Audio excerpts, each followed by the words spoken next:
Hi, I'm your host, Jürgen Strauss from Innova.Buzz, and I'm really excited today to welcome to the Innova.Buzz podcast, all the way from Vancouver in Canada, Tanessa Shears, who helps entrepreneurs eliminate brain fog and boost their productivity, their energy, and their focus with science.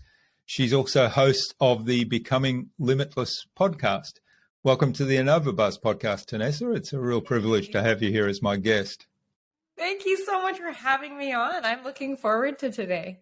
Yeah, me too. Now, you, as I mentioned, you work with entrepreneurs. You've kind of decided that taking the fitness industry into business is your niche, and you've got a lot of science to back it up. And I'm really excited to be digging into all of that and learning a lot for myself, as well as sharing that information with the listeners, of course.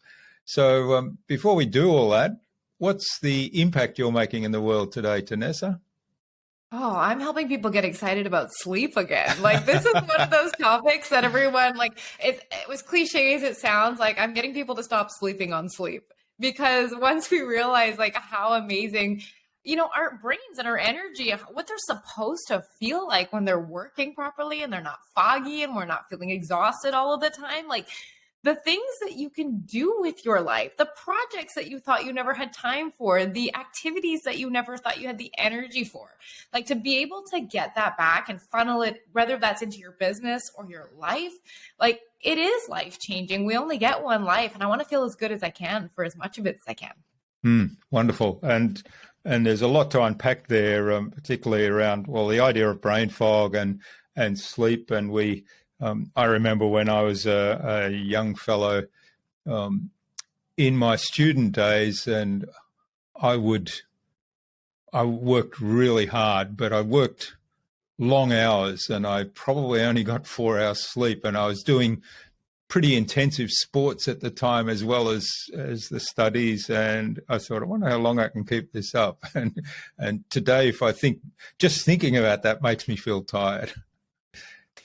Yeah, definitely. The impact, like so much of that lack of sleep does have on us. And we notice it the older we get. And that was the interesting thing, is when I was in university, like I was a pretty good student, and I didn't realize that the fact that I got 8 to 9 hours of sleep before a test was actually my superpower for memory. I just didn't put the dots together until I started, pursuing this as a career. And then I was like, hey, I bet you that's why I did so well in school. It's why I remembered everything. Yeah. But a bit of a paradox, though. You're a young mum of a couple of a toddler and still baby, and my recollection of that time is that wasn't a time where we got a lot of sleep as parents. So how do you manage that? Yeah, well, you know what the funny thing was is I really got into all of this when I was in my first pregnancy and through my first newborn phase, so to speak, because you're right. The sleep is fragmented. It's short. It's unexpected. You never know what you can count on. So I remember thinking like, hey, I've got to make the most of this. So how can I optimize the sleep I am getting? And I started by doing that, meaning like, if I'm only going to get 4.5 hours tonight, how can those be the best 4.5 hours that I can possibly get? How can I protect the sleep I do get? And then I paired that with taking kind of my experimental brain and trying to biohack my kids' sleep. So I always am like, okay, if our brains respond to stimuli this way, and light and temperature and all of these things, I wonder if it works like that for babies. And babies actually develop a circadian rhythm around 12 weeks. So much of the strategies that I was using on myself, I started using on my kids, and they started sleeping through the night pretty quick. So thankfully, I didn't go too long without getting sleep. Oh, that's wonderful. And there's probably a huge market there. I mean, we're not going to talk about in depth about how to get babies to sleep, but I imagine that's a huge business opportunity. Oh, for sure. But the strategies are similar after they're about 3 or 4 months. Think about it. Like, our kids do well with routine. So do we. The kids sleep well in the dark.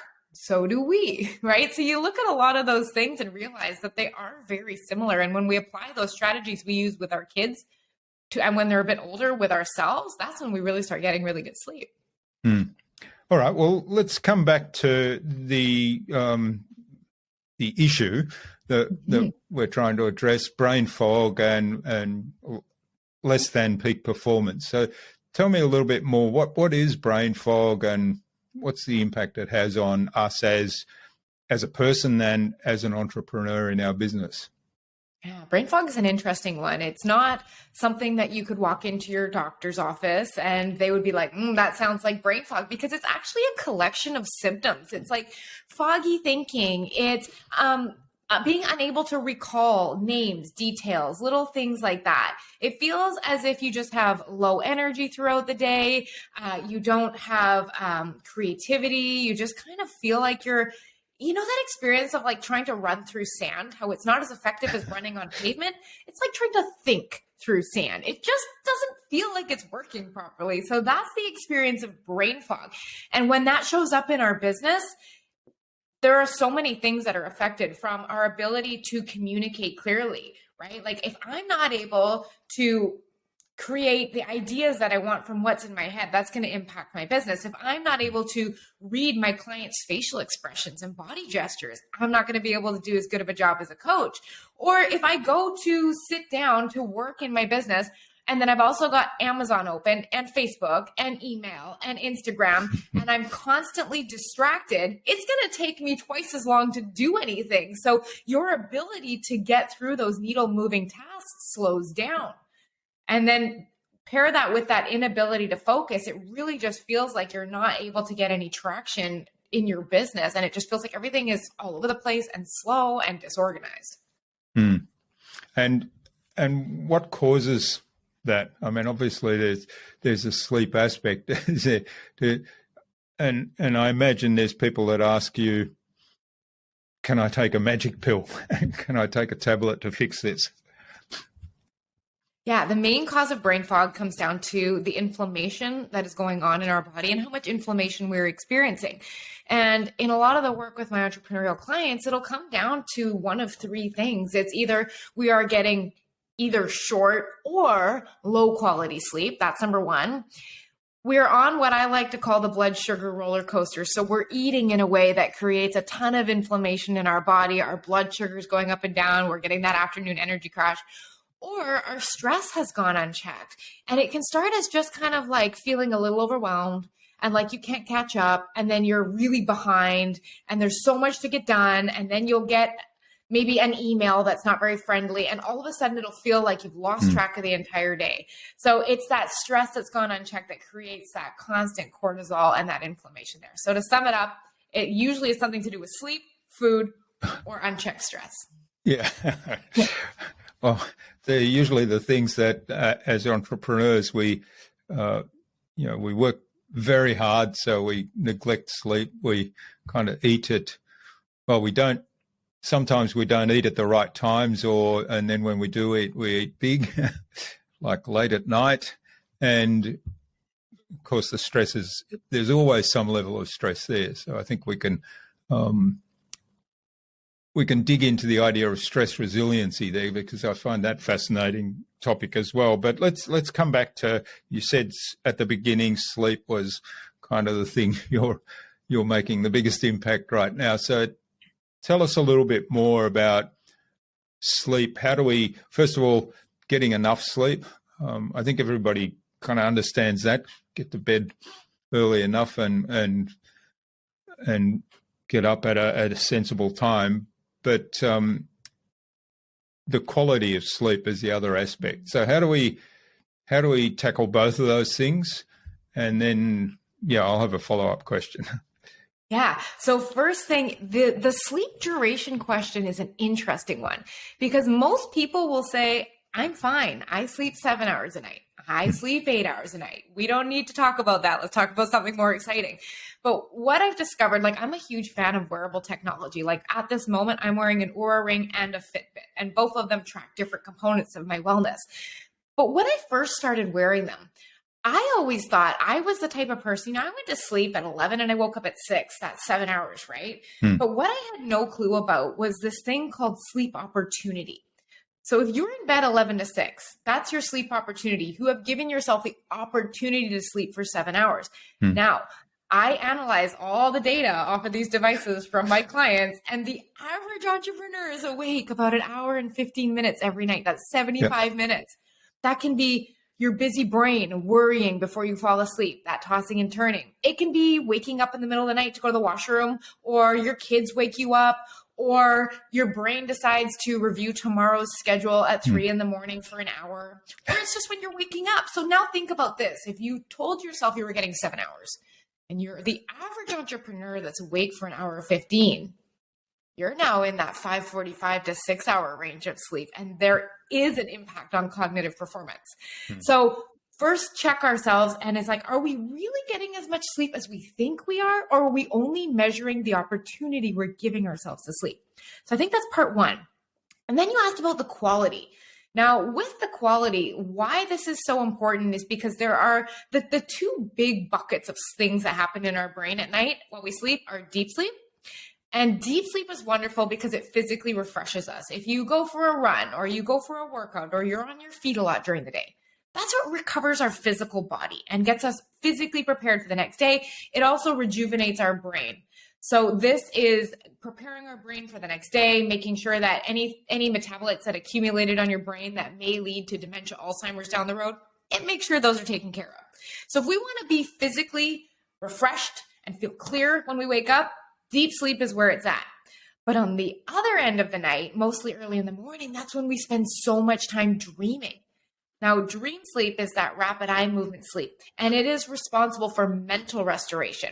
So you're thinking things like creativity, problem solving, emotional management. So if you've ever woken up feeling irritated or a bit snappy or grumpy, likely we're missing the REM sleep bucket there. And then on top of that, like I was mentioning earlier, like my ability to read your facial expressions and register those in my subconscious brain, that this is making sense, this is not making sense, I need to explain this.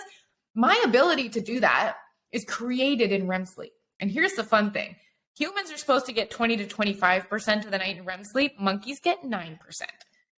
And so when we don't actually get quality sleep, we literally have monkey brain. So I love this idea of paying attention and making sure we're getting enough of each of those two buckets of sleep so that our brain can function properly in our business the next day. That's fascinating. So 25% REM sleep, and how much deep sleep is ideal? Deep sleep is 15 to 20%. This is one of those buckets, though, that as we age, we do lose our ability to generate deep sleep. So we do want to protect these, right? And REM sleep, 25% is like the high end. We look at 20 to 25%.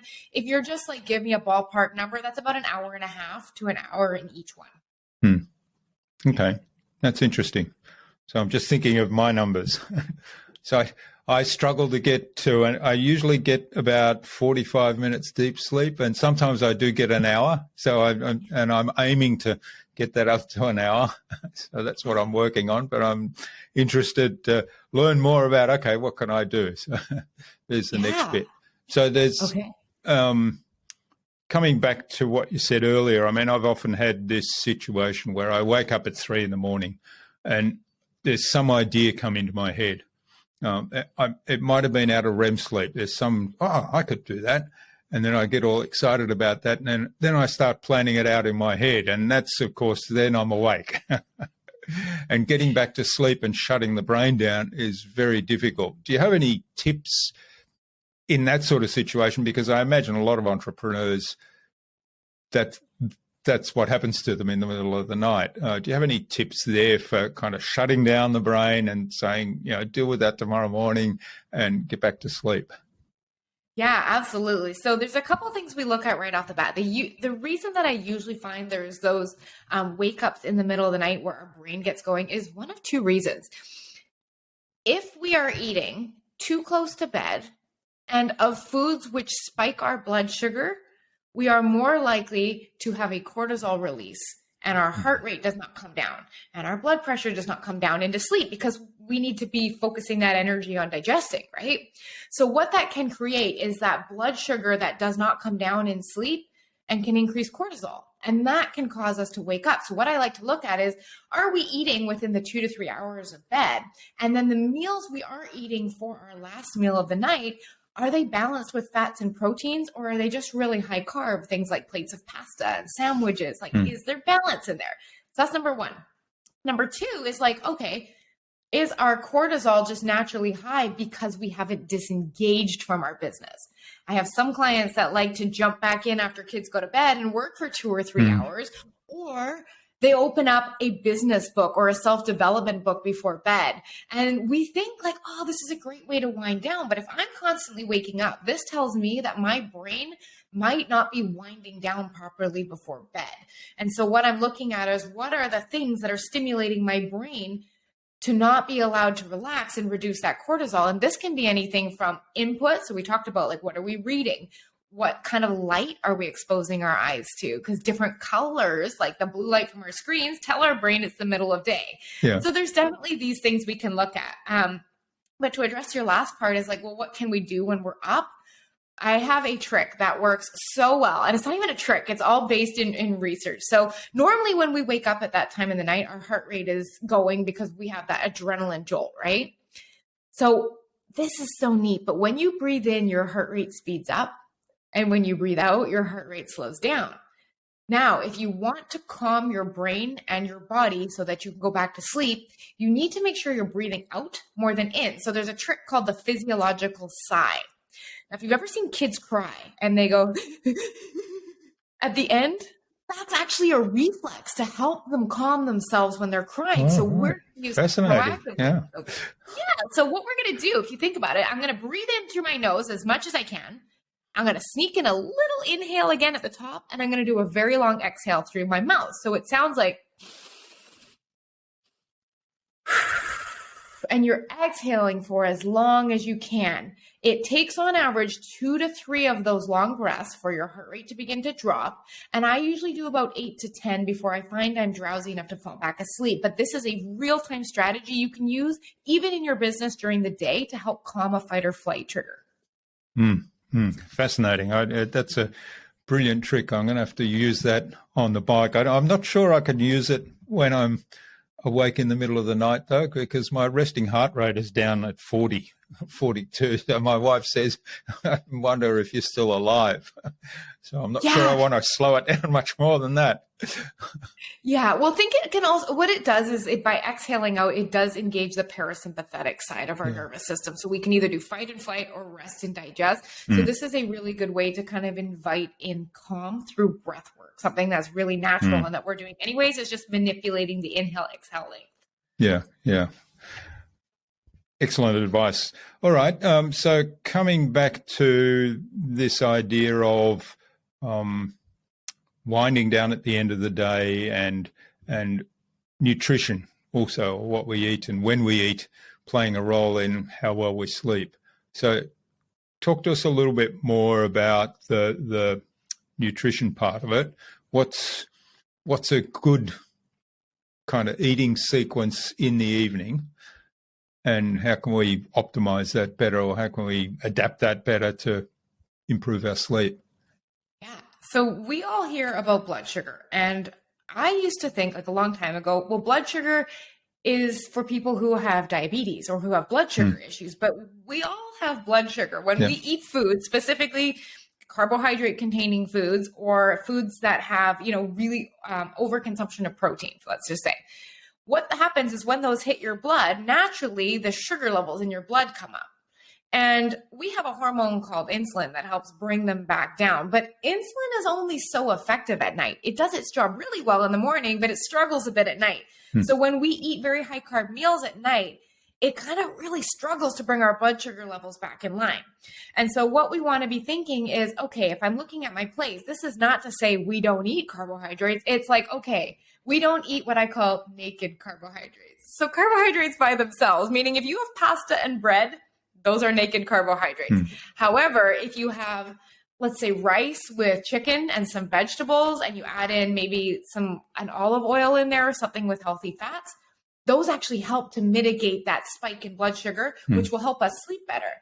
And then how we can apply this during the rest of the day is whenever we get giant spikes in blood sugar from what I call processed carbohydrates. So think of any type of carbohydrate that comes as a powder, sugar and flour. They hit our bloodstream. They make that spike happen faster. So if we are constantly getting a spike of blood sugar and then insulin takes it down, and a spike of blood sugar and insulin takes it down, when we go on that down phase of the ride, so to speak, that's when we get those midday energy crashes, the foggy thinking, we feel like taking a nap. So I'll often be strategic on a morning like this where I have 3 or 4 calls lined up. I want to make sure that my breakfast is primarily healthy fats, healthy protein. I might get a little bit of fruit in there with the fiber, but I'm not going to want to load my meals with really heavy carbohydrates because that'll just cause my brain to crash. Yeah, that's wonderful advice. And for a time, I was really into the zone diet, the 40-30-30, balancing the protein, carbohydrate, and healthy fats. And I found that actually did exactly what you said. It kept those insulin levels kind of reasonably constant, and it kept the energy levels fairly high. I've sort of slipped off that now, but I often do lots of big, long bike rides, and that's when I carbo load. So that's when I need the energy. Yeah, well, the easiest question to just ask is if your audience is like, okay, well, how can I look at my plate and tell?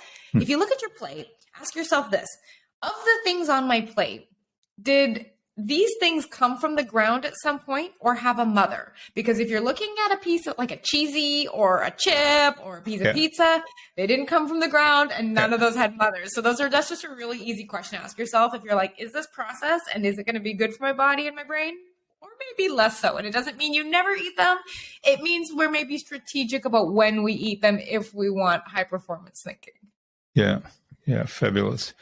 All right. Well, the other aspect you mentioned there in sleep is the question of light. And I mean, we hear a lot these days about screens and blue light, but there's a lot more to it, isn't there? So talk to us a little bit more about what we can do there. And you mentioned earlier also that with your babies, who you actually kind of applied some of the principles there to regulate their circadian rhythm. So talk to us a little bit about how we can use light as business owners to help with sleep. Yeah, that word you said, circadian rhythm, hits it right on the head. So if you're listening and you're like, what's a circadian rhythm? Your body has a built-in 24-hour clock that is dictated by day and night signals based on the light information our bodies are getting. And light is such a potent form of stimulation because it tells our brain what hormones to produce at what time of day. Like, we don't want cortisol at night to wake us up and melatonin in the morning to put us to sleep. That's backwards, right? We don't want our body temperature to rise and fall at the wrong time. We don't want to be tired at the wrong time of day and alert at night. So by using light to tell our brain how to behave, we can actually alter the alertness and the focus that we can feel in our business. So I want you to think about this. If you rewind back to pre-indoor lighting and technology days, right? And so we basically knew to wake up and go to sleep by we look outside and it's bright out or it's dark out, right? But now we've got these indoor lights and it can be day all day long. So what ends up happening is we have these lights that are telling our brain it's the middle of day, don't have melatonin, which is that hormone that helps you sleep. But the problem is we go and turn these lights out and our brain takes a natural amount of time to ramp up melatonin production. So we sit there like staring up at the ceiling, some of us, and just can't fall asleep. So what I always like to think of is the thing that cued our brain to wind down and have good sleep was viewing sunset.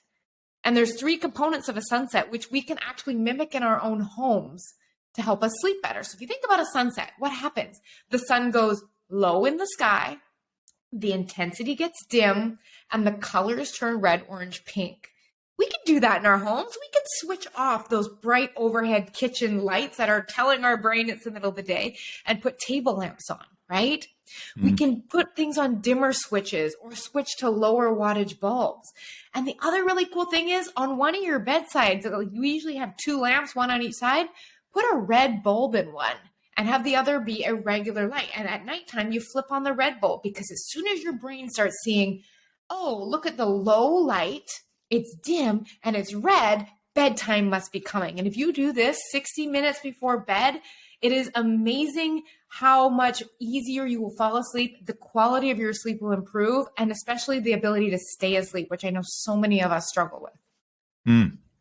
That's fascinating. Yeah, I'd always thought about light at the beginning of the day, but I'd never really thought about it at the end of the day. So there's a couple of really great tricks there that I will have to implement. One of the things that where I really got into this whole area, I traveled a lot in my corporate career and traveled from here in Australia to the east coast of the US or to Europe. So basically shifting my, going into a time zone that was 12 hours different to my circadian rhythm, and sometimes suffered really badly from jet lag. And what I learned very quickly was if I scheduled my flight such that I would arrive very early in the morning at my location and then get outside all day, that was the quickest way to overcome the jet lag. And because I'd be out in the sunshine, be getting some exercise and fresh air, and then often I could sleep reasonably well already that first night, and the rhythm would start to shift very quickly. So do you have tips around that? I guess they're basically the same things that we've been talking about. Yeah, well, that one you said, that just speaks to the power of how much light cues our brain to reset the clock.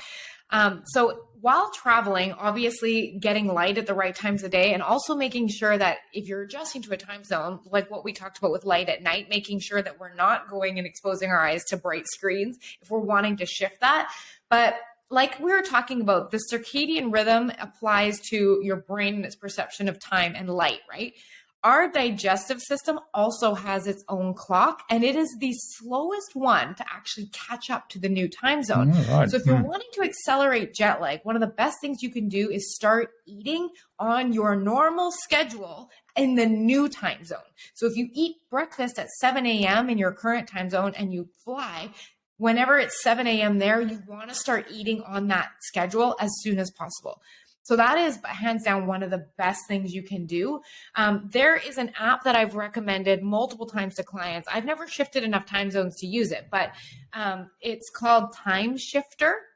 And what you do is you enter in your flight, your regular bedtime, wake up time, your chronotype, which is your just basically your preference for morningness or eveningness, whether you wake up early or not. And I think there might be one or two other factors you enter in there. And what it does is it gives you a plan for the 1 to 3 days prior on how to start shifting your light exposure, your sleep, your caffeine intake, and if you opt for it, melatonin, so that when you arrive at your destination, you are already time zone adjusted, which is wonderful if you're going to, for work purposes, and you need to deliver a keynote speech or be mentally present at a seminar. But this app I've used with clients that have traveled to Ireland, to Dubai, and then just from coast to coast here in Canada, which is 3 hours difference, but it has actually shown to really help them feel a lot more clear when they show up. Excellent. Well, I'm going to have to check that out for my next trip. Okay. I had to laugh because I remember one occasion where I fell asleep in the afternoon, really in a meeting there. So it was the first day I was there, or the second day I was there. So I arrived on the Sunday morning. I did my outdoor stuff. I had a reasonable night's sleep. And then the next day, Monday, had some meetings in the morning, was taken out to lunch. Big lunch. Then we went for an afternoon meeting in the basement of a building that had no natural lights, and somebody did a presentation with PowerPoint slides, switched off all the lights, and of course my body said, "Hey, great, time for sleep." Oh, you almost didn't stand a chance against that. So everything was wrong. Yeah, no kidding. Hey, perfect environment to settle in for a nap. Yeah. All right. One of the other things you mentioned, you touched on it earlier about stress. And as entrepreneurs, we all face stress through various forms that we have, little control over. I mean, we do have control over our response, but how do we build in some more resiliency around stress? Because I think coming back to what you said about sleep and about nutrition, I imagine there's things that we do there that fit into that pattern of improving our sleep that actually help with stress or dealing with stress. Yeah. Well, and I think one of the biggest things to point out is, like you said, it's not that we shouldn't experience stress and we should eliminate it. That's, like you said, it's very unrealistic. So what I love instead is this idea of stress resiliency, meaning when I engage in stress, how quickly can I retract and pull out of stress? Because we all know those times and experiences where we feel like we got stressed out and we were stressed out for 2 weeks and we just weren't able to properly pull out of and come back to neutral. So when we talk about stress resiliency strategies, it's very much like weight training, meaning if you wanted to have a stronger bicep, what do? You stress the muscle out by doing a bicep curl, and then it gets better and you can handle more the next time. So stress resiliency strategies work very much like this. And some of them are really common and we're already doing, and some of them might be a little bit new. So a really good example of one that we are already doing is actually, as we just said, exercise. Yeah. Exercise is a stressor on the body. And as we exercise, our body becomes more resilient at handling that stress and we get stronger. So other ones include intermittent fasting. If it's good for you and suitable for you, intermittent fasting actually acts as a stressor on the body, which can cause us to become more resilient. So when we get a critical message on Instagram or something like that, we don't go as easily into that extreme overwhelm and we are able to neutralize. Other really interesting ways that I love experimenting with personally are cold exposure. So by deliberately exposing ourselves to particularly cold water, we are able to build our resiliency. And not only that, like cold exposure has a whole host of alertness and focus and motivation benefits that really, whenever I have a day like this of calls, I'm always taking a cold shower in the morning at the end of my shower because I want to be in peak mental state going into conversations like this, conversations with my clients. And then another really good example would be heat exposure. So using infrared saunas and things like that to stress our body, increase our heart rates. But these are all ways that are healthy and safe, but really help our body's ability to respond to stress. Yeah, I love it. So there's lots of great tips there. And I like the exercise analogy, the lifting weights. And one of the things that's important in that, and I guess it applies to all of these stresses that you didn't mention, is the recovery time, the rest in between is really important. So it's probably not good to lift heavy weights every day. You probably want to take every second day or something like that off. Yeah, right. Well, and that comes kind of the point where when I originally opened my business in 2008, I had said at that point, like, oh, there are two main pillars to health, and that is exercise and nutrition. And then as I was going along, I'm like, well, wait a second. Sleep is also really important. So now I've got 3. And then I was like, but wait, now there's 4. And then after doing that for several years, what I've noticed across the board, the thing that has the biggest impact on our resiliency and our health is sleep. So I no longer think of it as one of the equal 4 pillars. I think like good foundational solid sleep is the base of the pyramid on which everything else is built. Because if you don't have high quality sleep, how much more likely are you to skip your workout or not have the energy for it or not feel like you have the willpower? When you don't have enough sleep, your insulin is 20 to 40% less effective. What that basically means is when you go and eat that donut, your body has a much more difficult time using that. And instead, it usually leads to more hunger, more sugar cravings, and our ability to compensate with stress goes out the window. So it's not that these are all equal. I really do believe that sleep is at the foundation. And I think neuroscientist Andrew Huberman posted something so interesting. He said, rather than asking someone how they're doing, ask someone how they're sleeping. It is much more telling because when stress becomes chronic, it interrupts sleep. So by asking someone, how are you sleeping? You almost get a way better picture on how they are doing physically and mentally than just saying what's going on in your life. Yes. Yeah. I'm a big fan of Andrew Huberman's work. And Yeah, it's really interesting, and I think to change our thinking that sleep is kind of the foundation for everything else makes so much sense. And I can think of times where I wake up in the morning and I think, oh, I don't feel so good. I obviously didn't sleep that well, and the first thought I will have is, I think I'll skip my morning exercise today. So Absolutely, there's I don't feel like it. There's the motivational thing. There's I don't have the energy to do that. And so, that makes a lot of sense. And then unconsciously, how much other stuff am I saying? Oh, I don't feel like doing that today, and therefore don't show up. Even though I do it, I don't show up 100%. Yeah. And then here's the other interesting thing, like that kind of all pairs into that, especially if you're looking at your schedule right now and you're like, I would love to get healthier, but where? Right. And here's the interesting thing is we're always like, okay, if I just need to work a bit more, I'll just, stay up an extra hour later and I'll be more productive. And I'll just sleep less. But what we're not thinking is by not allowing our brain to be at full capacity, you're actually stealing from tomorrow's productivity. So what normally could take you 6 hours takes you 8. So think about this. If you're showing up to your brain and it is sharp, it is clear, it is focused, you get through 6 hours of work in 5 hours, and you have this hour left over, you can either use it to get to those projects or life experiences that you don't have time for, or you've just now created an hour for working out. And I love that. And using it as like, well, what if sleep could make my brain work faster so that I didn't need to spend so much time on these tasks in my business? What would I do with the time it freed up just because I worked faster? Yeah, wonderful. That's a great way of looking at it. And also a good point to segue into the buzz, our innovation round. So I think we could go on talking for ages about improving focus and productivity, optimizing sleep, and a whole lot of other areas. But I think it's as I say, that's a good point to segue into the innovation round.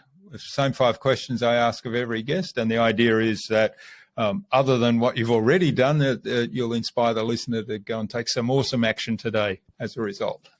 I'm game. Let's go. Yeah.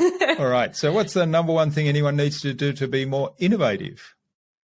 Oh, I think that one should be obvious for our conversation. Yes. I think if you want your brain to work well, we've got to sleep well. Yeah, I thought you might say that. Wonderful. All right. What's the best thing you've done to develop new ideas? You know what? About a year ago, I implemented morning walks, and it's 5 to 10 minutes in the morning and getting outside. And what I use that time is to listen to podcasts that really inspire me. Specifically, over the last year, I've really been listening to The Game by Alex Hormozi, and the way he talks about product creation and creating value and exceptional products and delivery. I get so excited going into my day. I'm just like, oh my gosh, I just found 4 more ways to get my clients better results. And so that really sparks me, especially listening to things that, get the fire started. Yeah, wonderful. And at the same time, you're getting out into the sunshine or the light, right? That's intentional. Yeah. Excellent. All right. What's a favorite resource you use most often? The Brain FM app. So this is an app that basically when we're talking right now, our brain waves are in something called beta brainwave frequency. We're focused. This app actually, you can invite your brain into different frequencies. So if you really want to relax, it has music that invites your brain to sync with it and relax you. And it has ones for focus and ones for meditation and sleep. So whenever I have a deep work block, I need to stay focused and I need to make sure my brain stays in beta. I will plug into Brain FM, and I honestly never feel more productive than when I do that. Fascinating. Yeah, I played with it a little while ago, but I haven't looked at it for a while. So I must check it out again. Yeah. All right. Particularly I imagine that if you use that together with the light strategies we talked about earlier in the evening, that it's a good way to relax and wind down. It's a good way to teach your brain to relax too. If you're one of those entrepreneurs that's just like, I cannot shut off my brain. What is relax? What does that feel like? So I'll often ask my clients, I'm like, go on to the relax version. That is alpha brainwaves. It is the next step down. Teach yourself what that feels like and then try to achieve it on your own. Yeah. Excellent. All right. Now, what's the best way to keep a client on track? Ooh. So I love to teach my clients that their thoughts create their feelings, meaning the sentences going through your head create your emotional experience, and your emotional experience is what causes you to take action or inaction when you are feeling excited versus when you are feeling exhausted. Now, if you knew that the sentences that you have choice over are going through your head are creating those experiences, you now have the power to start choosing the emotions you experience on a regular basis, which lead to taking the actions that will create your results. So I like to teach them that instead of holding them accountable with regular messages. I do that, but also pair it with, okay, you're not feeling motivated today, not a problem. What's the sentence you're thinking right now? Oh, great. Let's change out that sentence. You don't have to keep thinking that one. So it's a really cool self-empowered tool.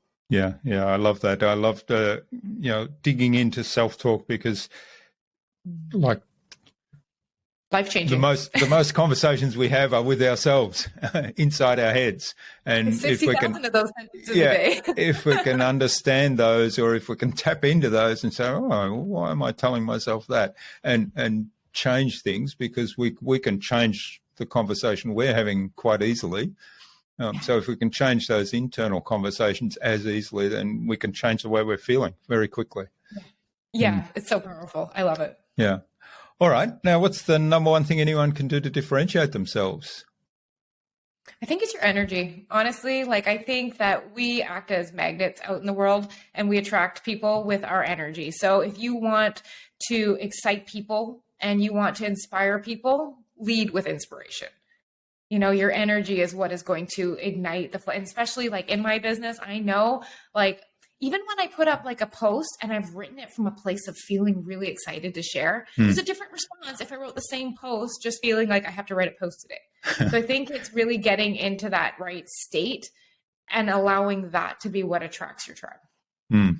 Yeah, love it. And I think that's a really fascinating point, that people can sense the energy in the written word, which it brings up this because there's so much buzz around ChatGPT right now, and I actually love using it. I love using it for different things to help me do things. But in terms of publishing the content it actually gives me, it does lack that energy, doesn't it? I mean, it lacks so many different things, but that's the thing that it just can't do. The machine can't be more energetic. It's just like Mr. Spock, right? No emotion at all. It's all logic. Yeah. You know what's an interesting thing? I literally was just talking to a client about this about an hour ago. I was showing her how I would use it to I'd put my bullet points in and it would make it readable. And here's what I always do after it. I write, make it bubblier, because I'm very energetic and bubblier. Yeah. And it's so funny. And it rewrites and I was like, that sounds more like me. Just a couple tweaks here. But I often will tell it to be friendlier, be bubblier, be more inspiring. And I'm like, that sounds like me. So I think it's just one of the things I love about ChatGPT is I think it depends on the skill of the question you ask it. Exactly. More so than anything else. And so I've been playing with tone a lot, and it's made it a lot more fun. Yeah. All right. Well, there's a few little secret tips there for ChatGPT as a bonus. Excellent. Well, thanks for getting us through the buzz, Tanessa. It's this has been a wonderful conversation. Now, where can people find out more about you and the work you do, and maybe even reach out and say thanks for what you've shared today? Yeah, absolutely. My podcast, Becoming Limitless, is every episode is a deep dive on one science-based strategy, like light, like food, like sound, like temperature, and how optimizing that can help you in your business. So great resource there. Otherwise, I'm on Instagram at Tanessa Shears, and I'm open. If you message me, I will get back to you. I do love talking and connecting with everyone who is interested in nerding out about all of this optimization stuff. So yeah, that's where to find me, on Instagram or my podcast, Becoming Limitless. Wonderful. And of course, we'll include those links in the show notes so people can click straight through. So what action would you like our listener to take out of today's conversation, Tanessa? Yeah, I would love if you would question if the tired that you are feeling is normal, and if you still want it to be normal for you. I think it's really easy to look at all our colleagues and family, and everyone is exhausted and tired and so busy. And I think we just think it's normal. But if you were to question, like, do I want this to be normal for me? And if you say no, I'd invite you to really open yourself to what sleep can do to change how you experience your life. Wonderful. Great call to action, and lots of tips throughout the conversation today to help you do that. Yeah, Excellent. absolutely.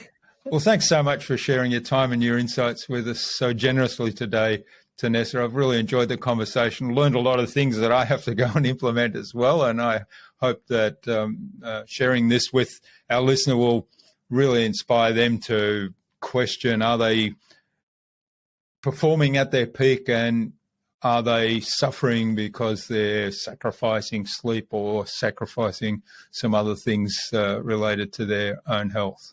So thanks so much. So good. Yeah, thank you for having me.